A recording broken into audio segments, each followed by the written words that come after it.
L'avenir de Trent Alexander-Arnold. Prolongation ou départ vers le Real Madrid.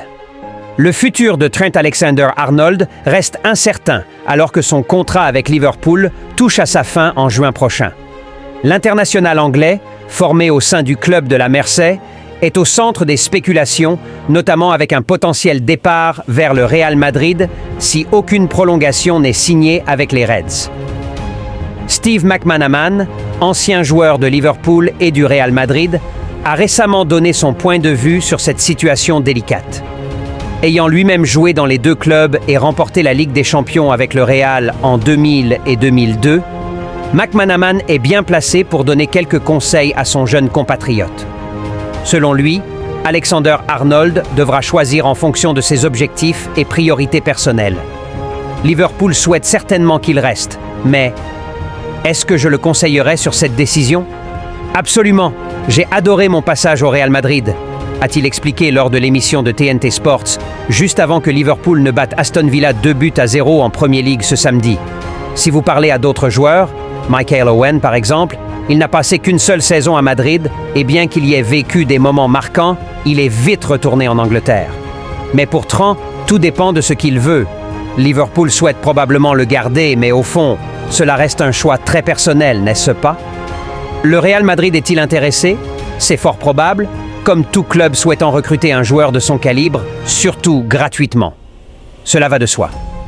Mais il est aussi possible qu'il décide de rester ici, près de sa famille et dans son club formateur. Ou bien, il pourrait se dire « Je suis ici depuis toujours. Peut-être qu'un nouveau défi serait stimulant. » S'il prolonge avec Liverpool pour 5 ou 6 ans, cela pourrait signifier qu'il passe toute sa carrière ici, qu'il y reste pour la vie, a conclu l'ancien milieu offensif. Le Real Madrid en quête de renfort défensif dès le mercato d'hiver. Le Real Madrid, déjà confronté à des soucis en défense, voit l'urgence de recruter se renforcer après de nouvelles blessures. Pour la première fois en 5 ans, le club madrilène devrait donc se montrer actif durant le mercato d'hiver. La situation s'est complexifiée après la blessure d'Eder Militao, absent pour un minimum de 9 mois. Cette absence oblige le Real Madrid à rechercher des options défensives supplémentaires. À cela s'ajoute celle de Lucas Vázquez, indisponible pour environ 3 semaines, et celle de Dani Carvajal, mettant en lumière la nécessité de doubler le poste de latéral droit. Plusieurs pistes étaient déjà étudiées par la direction du club, mais les récents événements ont accéléré les discussions. Face à Osasuna, les faiblesses défensives se sont encore accentuées, poussant le Real à envisager non plus un, mais potentiellement 2 renforts en défense. Initialement, l'idée d'un renforcement défensif avait été évoquée après la blessure de Carvajal. Désormais, il s'agit d'une priorité absolue. Selon le quotidien sportif espagnol Marca, des mouvements sont attendus dès janvier. Toutefois, les ressources actuelles d'Ancelotti ne permettent pas un retour de l'ancien défenseur Sergio Ramos. Au-delà de cette option, plusieurs autres noms circulent dans les médias et dans les coulisses du club.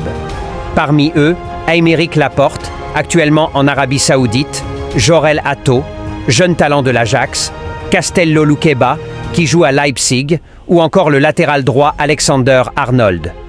Pour Marca, Castello Luqueba serait la cible prioritaire du Real Madrid, malgré sa récente prolongation avec Leipzig. Bien que sa clause de 80 millions d'euros soit élevée, le Real estime que le transfert reste négociable, comme le montre l'exemple récent de Dani Olmo, transféré au FC Barcelone. Jorel Atto représente une option alternative, plus jeune et donc plus risquée, mais avec un potentiel fort apprécié par Juni Calafat et son équipe de recrutement. Quant à Aymeric Laporte, il semblerait être l'option la plus accessible financièrement. Depuis son transfert pour 27 millions d'euros à Al Nassr en 2023, sa valeur actuelle se situe autour de 30 millions. Toutefois, le Real Madrid ne semble pas disposé à investir de grosses sommes sur des joueurs approchant la trentaine, d'autant que le profil d'un défenseur plus jeune et prometteur est privilégié. Concernant Alexander-Arnold, l'option n'est pas envisageable cet hiver car le joueur est en fin de contrat à Liverpool. Avec ces nombreuses options sur la table, le Real Madrid se prépare à entrer dans un mercato d'hiver agité, cherchant à renforcer une défense affaiblie tout en surveillant les opportunités les plus adaptées à son projet sportif. Guti soutient un retour de Sergio Ramos au Real Madrid après la blessure de Militao. Le Real Madrid doit faire face à une situation compliquée en défense suite à la grave blessure de son défenseur central, Eder Militao. En effet, le Brésilien s'est rompu le ligament croisé antérieur lors de la large victoire 4-0 face à Osasuna ce samedi. Militao, qui a dû quitter le terrain sur une civière, sera écarté des terrains pour au moins 9 mois, privant l'équipe d'un pilier défensif pour le reste de la saison. Cet événement inattendu a provoqué une série de spéculations concernant un potentiel retour de Sergio Ramos, le légendaire défenseur central, actuellement sans club après son départ de Séville cet été. La réaction de Guti, ancien milieu de terrain du Real Madrid, se montre favorable au retour de Ramos pour pallier les absences en défense. Lors d'une interview, il a exprimé son soutien à cette idée, mettant en avant l'expérience et l'attachement de Ramos au club. Selon lui, Militao était en train de retrouver son meilleur niveau après une première blessure et son absence laisse la défense du Real Madrid dans une situation très délicate. Guti a également souligné les autres problèmes en défense, notamment la blessure de Carvajal et le passé de blessure d'Alaba.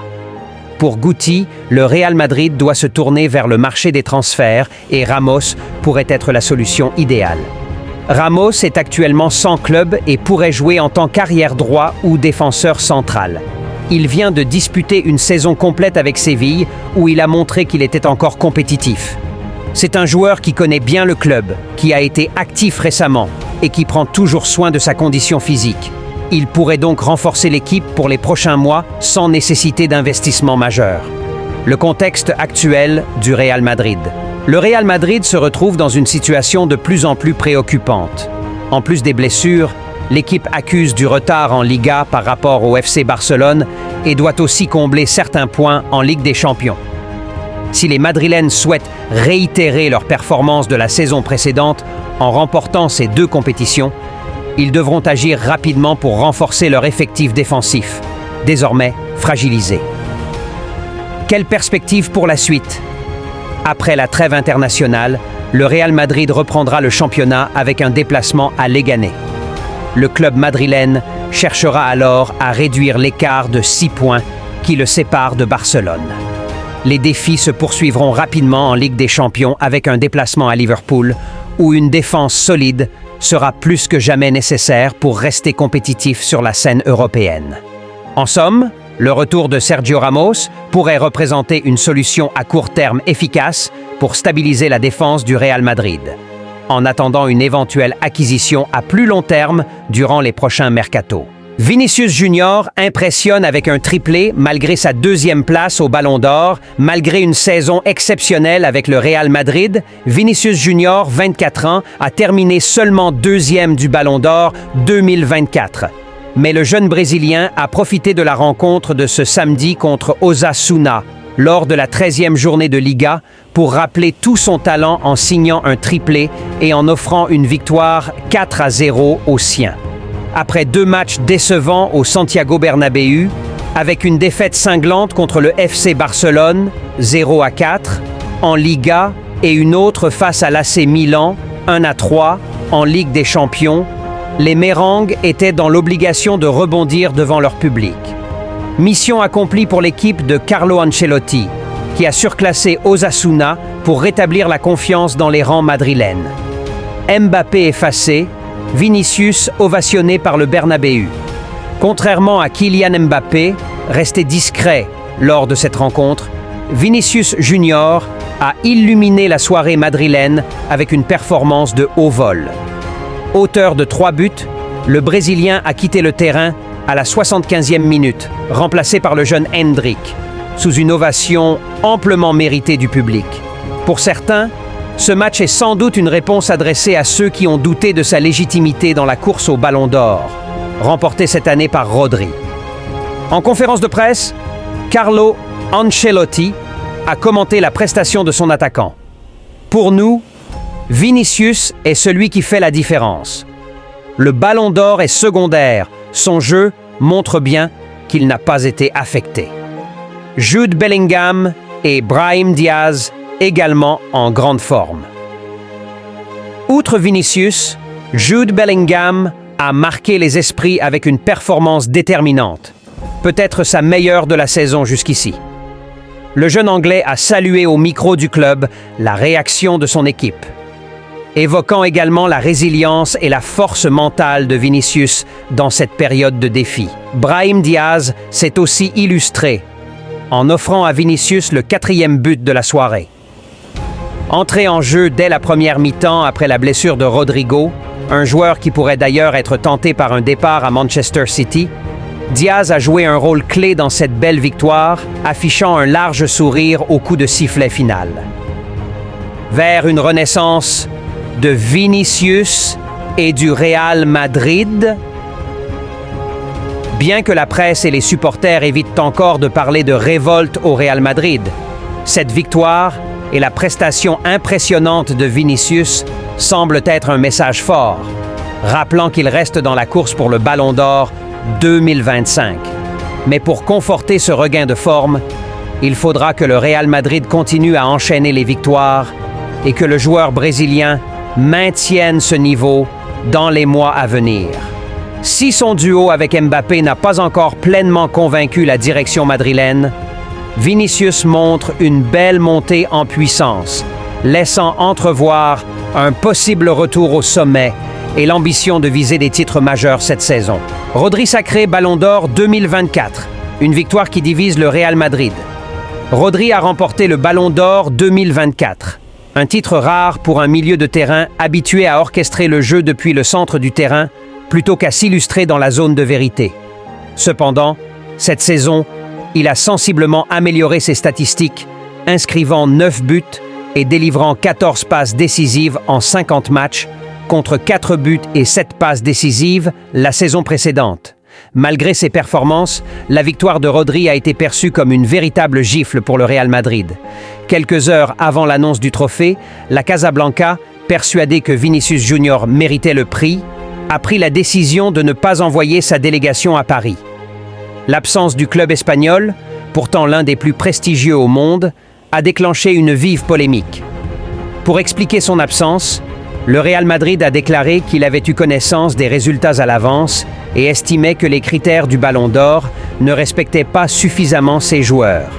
Si les critères d'attribution n'élisent pas Vinicius, alors ces mêmes critères devraient au moins reconnaître un joueur comme Dani Carvajal, vainqueur de l'Euro et de la Ligue des Champions, a affirmé un porte-parole du club. Il est donc évident que le Ballon d'Or de l'UEFA ne respecte pas le Real Madrid et nous refusons d'être présents là où notre club n'est pas respecté. Pour nombre d'observateurs, le club merengue semblait ainsi refuser d'accepter la victoire de Rodri, un comportement jugé inusité pour une institution qui a toujours célébré ce prix. Rodri, pourtant espagnol et respecté au Real Madrid, n'a pas caché son incompréhension face à cette absence. Le jour de la cérémonie, alors que nous allions embarquer, j'ai reçu des messages d'amis disant que le Real Madrid ne viendrait pas. Au début, je n'y croyais pas, je pensais que c'était de fausses rumeurs, a-t-il confié à France Football dans son interview de vainqueur. Le joueur de Manchester City a évoqué l'exemple de son soutien pour Erling Haaland l'année précédente, alors même que le Norvégien était lui aussi en compétition pour le Ballon d'Or. Ce dernier avait finalement terminé à la seconde place derrière Lionel Messi, tandis que Rodri s'était hissé à la 5e place.